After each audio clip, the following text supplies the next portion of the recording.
أعوذ بالله من الشيطان الرجيم بسم الله الرحمن الرحيم ويسألونك عن المحيض قل هو أذى فاعتزلوا النساء في المحيض ولا تقربوهن حتى يطهرن فإذا تطهرن فأتوهن من حيث أمركم الله إن الله يحب التوابين ويحب المتطهرين۔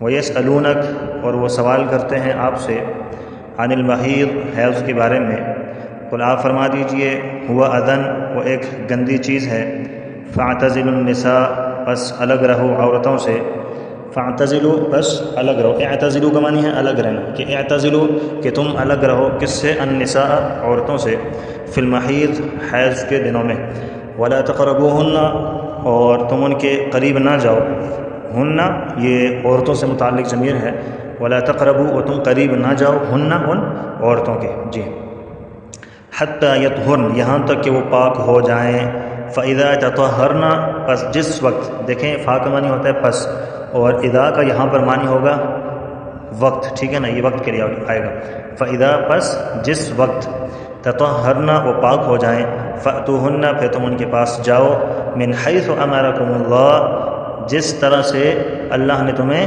حکم دیا، اللہ نے تمہیں اجازت دی ہے، ان اللہ بے شک اللہ تعالیٰ یحب التوابین محبت کرتا ہے توابین سے، توابین کون ہوتے ہیں؟ توبہ کرنے والے، اللہ ان سے محبت کرتا ہے، ویحب المتطہرین اور محبت رکھتا ہے اللہ تعالیٰ کن لوگوں سے؟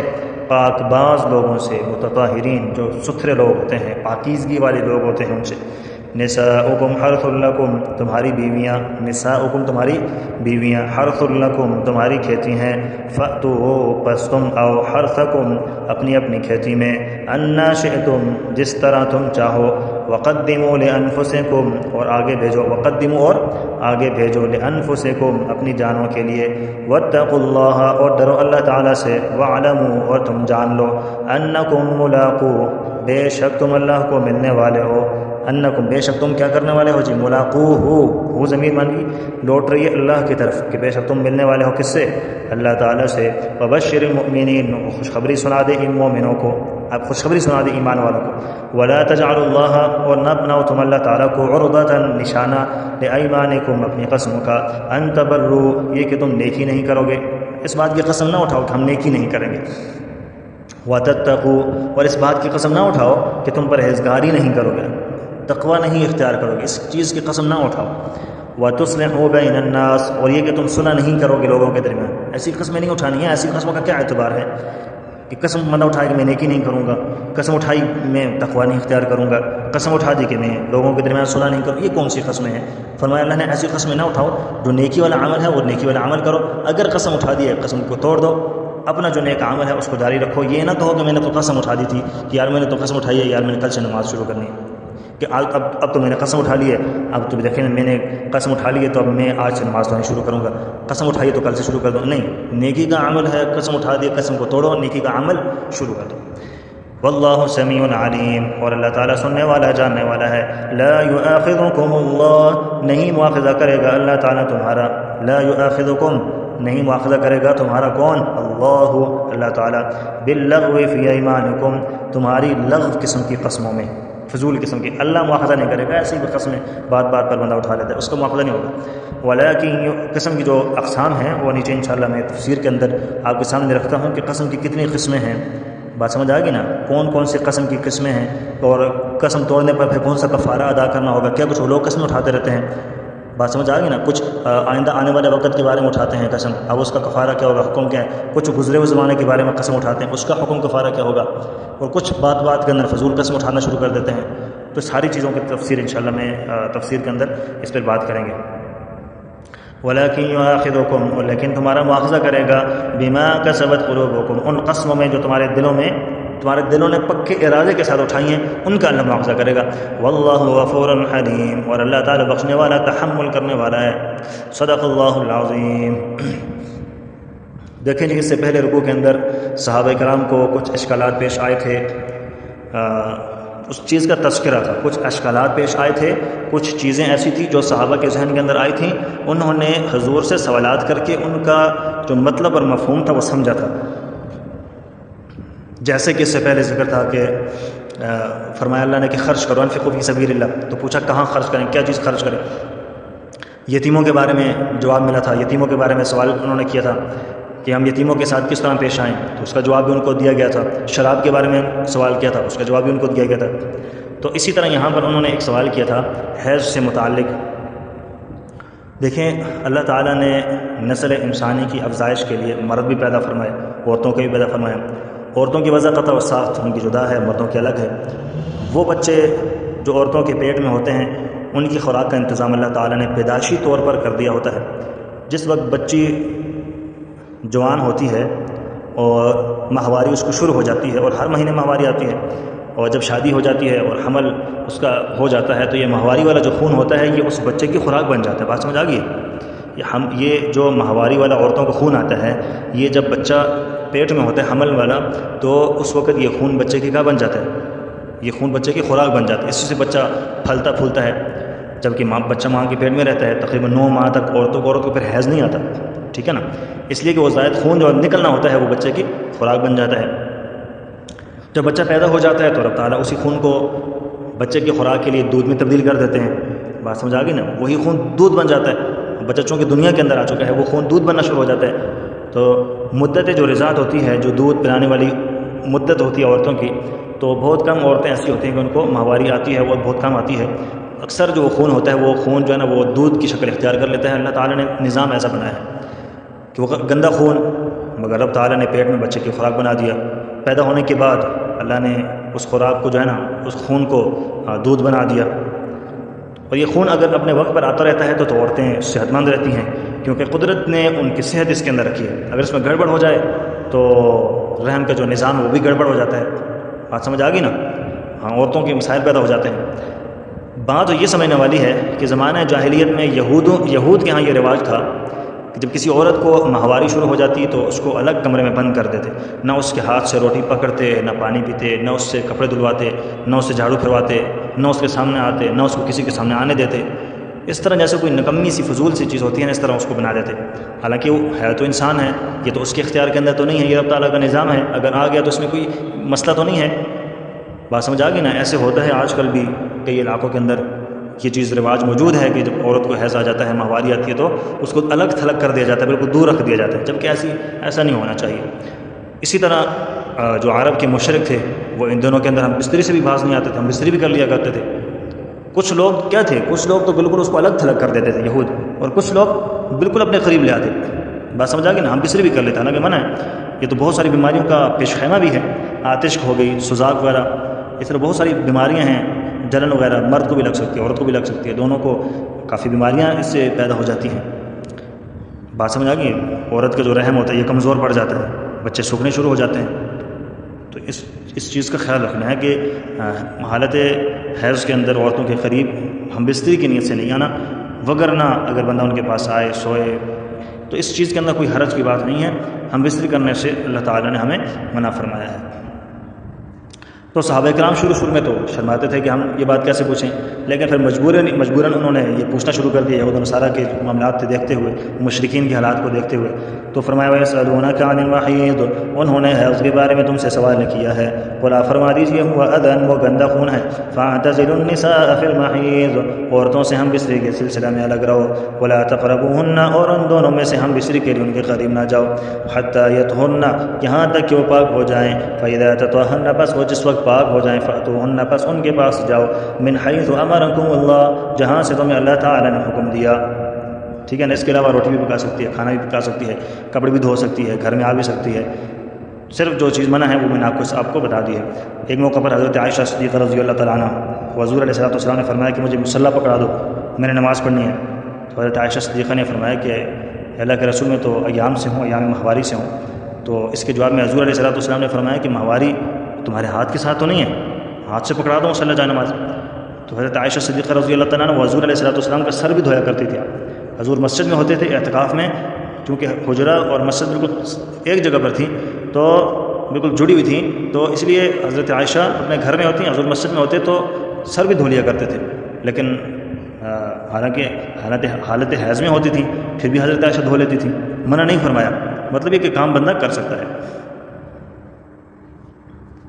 اچھا جی، نماز بھی نہیں ادا کر سکتی ہے.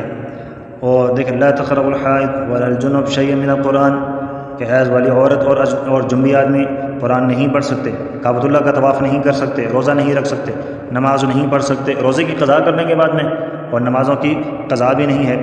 قرآن کی کچھ دعائیں ہیں یا احادیث میں کچھ دعائیں ہیں وہ زبانی کلامی تو پڑھ سکتی ہیں، لیکن قرآن کو دیکھ کر تسلسل کے ساتھ ہے کہ اس طریقے سے آگے پڑھنا یہ جائز نہیں ہے، اس چیز سے منع فرمایا گیا ہے. اگر کوئی قاریہ ہے جو پڑھانے والی ہے وہ بالکل الگ الگ ایک ایک حرف کو الگ الگ جدا جدا کر کے وہ پڑھے، جیسے کہ عم یتساءلون الگ الگ کر کے اس طرح جزیات کے اندر اگر پڑھائے گی، مجبوری ہے اس کے بعد بچیاں پڑھتی ہیں پڑھاتی ہے تو وہ اس طریقے سے الگ الگ کر کے ان کو پڑھا سکتی ہے. وگرنہ عام طور پر جیسے کہ ہم پڑھتے ہیں جی اقرأ بسم ربک الذی خلق خلق الانسان من علق اقرأ وربک الاکرم، اس طریقے سے تسلسل کے ساتھ آگے نہیں پڑھا جائے گا. ان اللہ یحب التوابین، بے شک اللہ تعالیٰ محبت کرتا ہے توبہ کرنے والوں سے، ویحب المتطہرین، محبت کرتا ہے اللہ تعالیٰ پاک باز لوگوں سے. نساؤکم حرث لکم، تمہاری جو عورتیں ہیں منکوحہ عورتیں ہیں تمہاری کھیتی ہیں. فاتوا حرثکم انا شئتم، پس جاؤ تم اپنی کھیتی میں جس طرح چاہو. وقدموا لانفسکم، اور آگے بھیجو اپنی جانوں کے لیے، یعنی صرف لذت ہی مقصد نہ ہو بلکہ یہ نیت رکھو کہ اللہ تعالیٰ تمہیں نیک اولاد دے گا، وہ دین کے خادم بنیں گے. حضور علیہ السلام راضی ہوں گے کیونکہ حضور نے فرمایا تزوجوا الولود الودود کہ ایسے خاندان کی عورتوں سے نکاح کرو جن کے ہاں بچے زیادہ پیدا ہوتے ہیں. فإنی مکاثر بکم الامم یوم القیامہ، بات سمجھ آ گئی کہ جو محبت کرنے والی ہوں، کیونکہ قیامت والے دن میں اپنی امت کی کثرت پر فخر کروں گا کہ میری امت کے حجی زیادہ ہے. تو یہ مقصد نہ ہو خواہشات پوری کرنا، مقصد یہ ہو کہ اللہ اولاد دے تو وہ دین کے خادم بن جائیں، اللہ کو راضی کرنے والے بن جائیں، اور اجر و ثواب والدین کو ملتا رہے گا جب اولاد عمل کرتی رہے گی. بات سمجھ آ گئی. فأتوا حرثکم انا شئتم، جگہ ایک ہی ہے، طریقے مختلف ہو سکتے ہیں. واتقوا اللہ، اور اللہ تعالیٰ سے ڈرتے رہو.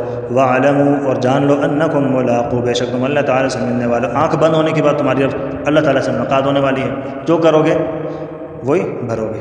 وبشر المؤمنین، اور ہمارے حکموں کو جو مانتے ہیں ان کو خوشخبری سنا دو کہ رب تعالیٰ ان سے کیا ہو چکا ہے، راضی ہو چکا ہے. آگے قسم کا مسئلہ ہے جی.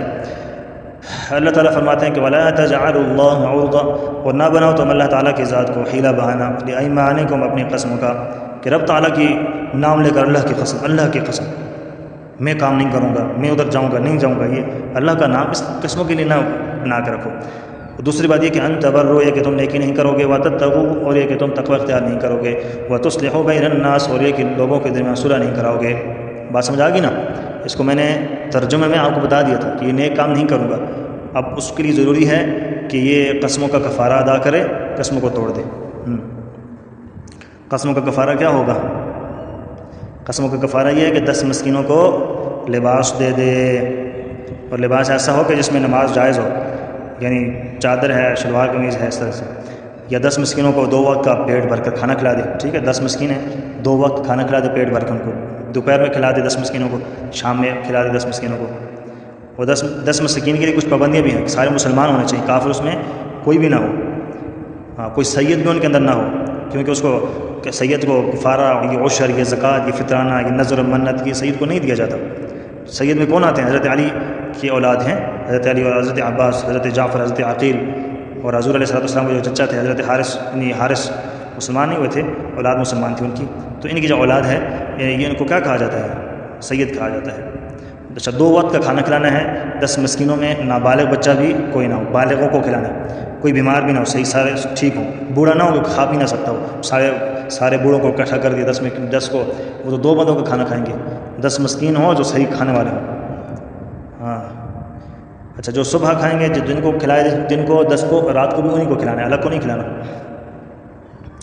فمن لم یجد فصیام 3 ایام، اگر نہیں ہے، ایسا نہیں کر سکتا تو پھر 3 دن کو روزہ رکھ لے. بات سمجھ آ گئی نا. روزہ رکھ لو 3 دن کا، روزہ رکھنے سے بھی آپ کی قسم کا کفارہ ادا ہو جائے گا. واللہ سمیع علیم، اللہ تعالیٰ سننے والا جاننے والا ہے. لا یؤاخذکم اللہ باللغو فی ایمانکم، نہیں مواخذہ فرمائیں گے اللہ تعالیٰ تمہاری لغو قسموں کا. قسم 3 قسم کی ہوتی ہے جی. ایک قسم ہے بے ساختہ غیر اختیاری طور پر زبان سے نکل جائے، تو ایسی قسم کرنا گناہ ہے اور نہ ہی کفارہ ہے، اس کو یمین لغو کہا جاتا ہے، ٹھیک ہے۔ اسی طرح گزشتہ کسی چیز پر قسم اٹھائی اور قسم اٹھاتے وقت اپنے آپ کو سچا سمجھ رہا ہے، مثلا کسی کے بارے میں قسم اٹھاتا ہے کہ وہ کام میں نے نہیں کیا ہے، حالانکہ وہ کام کیا ہوتا ہے مگر اس وقت بھول گیا نا، اس کو بھی یمین لغو کہا جاتا ہے کہ میں نے نہیں کیا جی کام، حالانکہ کیا بھول گیا نا، پتہ نہیں ذہن کے اندر نہیں، جان بوجھ کر نہیں کر رہا، بس اس کو بھی یمین لغو کہا جاتا ہے۔ دوسری قسم وہ یمین لغو کے اندر یہ بھی ہے کہ غیر اختیاری طور پر بندہ قسم اٹھاتا ہے، قسم سے میں نہیں جاؤں گا ادھر یار، قسم سے چھوڑنا یار، کھانا نہیں کھاتے وہاں پہ، قسم ایسی بندہ قسم اٹھاتا ہے، بات بات پر ہونا نہیں چاہیے، اپنے آپ کو قسموں سے دور رکھنا چاہیے، اور اگر یہ قسم ایسے اٹھاتا ہے غیر اختیاری طور پر، اس کو یمین لغو کہا جاتا ہے۔ دوسری قسم یہ ہے جی اس پر نہ کفارہ ہے کچھ بھی نہیں ہے، ٹھیک ہے، جو پہلی قسم گزر چکی ہے۔ دوسری قسم یمین غموس، گزشتہ کسی چیز کے بارے میں وہ دیدہ دانستہ قسم اٹھاتا ہے کہ میں نے وہ کام نہیں کیا، حالانکہ وہ کام کر چکا ہوتا ہے، تو اس میں کفارہ تو نہیں ہے مگر قسم اٹھانے والا گنہگار ضرور ہوتا ہے، اور آخرت میں مواخذہ بھی اس کا ہوگا۔ میں ابتبار نہیں گیا تھا، دوست پوچھتا ہے ابتبار گئے تھے، کہتا نہیں گیا تھا، بازار گئے تھے، کہتا نہیں گیا تھا، تو اس کو یمین غموس کہا جاتا ہے، جبکہ اس کو پتہ ہے کہ میں گیا تھا، جھوٹ بولا۔ اسی طرح تیسری قسم ہے یمین منعقدہ، وہ یہ کہ کوئی شخص آنے والے زمانے کے لیے قسم اٹھاتا ہے کہ میں فلاں کام کروں گا یا فلاں کام نہیں کروں گا، پھر اس کے خلاف کرتا ہے تو اس پر کفارہ بھی آئے گا، ٹھیک ہے، کفارہ وہی جو پہلے میں نے اوپر ذکر کر دیا ہے۔ تو اللہ تعالیٰ فرماتے ہیں لا یؤاخذکم اللہ، نہیں پکڑے گا اللہ تعالیٰ تمہیں باللغو فی ایمانکم، تمہاری لغو قسموں کے بارے میں، جو پہلی قسم تھی فضول قسم اٹھانا بات بات، اس پر مواخذہ نہیں ہوگا، ولکن یؤاخذکم بما کسبت قلوبکم، لیکن اللہ تعالیٰ تمہارا مواخذہ کرے گا ان قسموں کے بارے میں جن پر دل سے تم نے جو پکا ارادہ کر لیا تھا، ٹھیک ہے، جو ارادتاً قسم اٹھائی ہے، گزشتہ کام کے بارے میں قسم اٹھائی کہ میں نہیں گیا تھا فلاں جگہ پر، جبکہ اس کو پتہ ہے کہ میں گیا تھا، تو یہ بندہ گنہگار ہوگا۔ آئندہ کے لیے قسم اٹھاتا ہے کہ میں کام نہیں کروں گا، پھر وہ کام کر لیتا ہے، تو پھر آئندہ کے لیے جو قسم اس نے اٹھائی تھی اگر نہیں کرے گا وہ کام تو اس پر کیا دینا پڑے گا، اس کو کفارہ بھی ادا کرنا پڑے گا۔ واللہ غفور حلیم، اور اللہ تعالیٰ بخشنے والا بھی ہے، تحمل کرنے والا بردبار ہے، اگر فوراً سزا نہیں دیتا تو یہ نہ سمجھو کہ بچ گئے، اللہ تعالیٰ حکمت والا ہے، حلیم ہے، بردبار ہے، تدبر کے ساتھ، تحمل کے ساتھ اللہ تبارک و تعالیٰ سزا بھی دینے والا ہے۔ اللہ تبارک و تعالیٰ عمل کی توفیق عطا فرمائے۔